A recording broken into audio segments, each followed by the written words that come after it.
In industrial environments, if network transmission is unstable and signals are being interfered with, in addition to checking network cables and devices, you also need to pay attention to whether the shielding of the RJ45 connector is intact.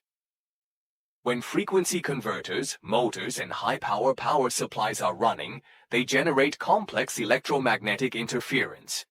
If the connector shielding is incomplete, this interference can enter the transmission link and affect the stability of data communication.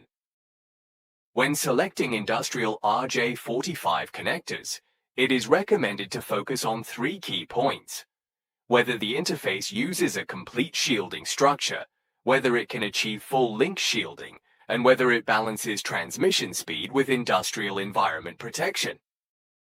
To address complex industrial network environments, LINKO's fully shielded RJ45 connector adopts a triple shielding structure.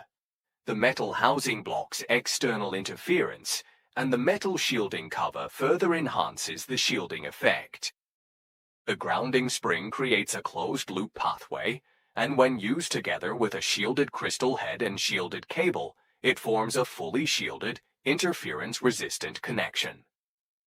At the same time, it supports Cat6 gigabit networks, IP68 and IPX9K single-sided protection, making it especially suitable for industrial control cabinets, automation equipment, and outdoor network interface applications. Interference resistance in industrial networks is not just about choosing a shielded cable, it also requires the interface and cable to form a complete shielding link. Follow LINKO to learn more about industrial connectivity and ensure every selection you make is backed by reliable information.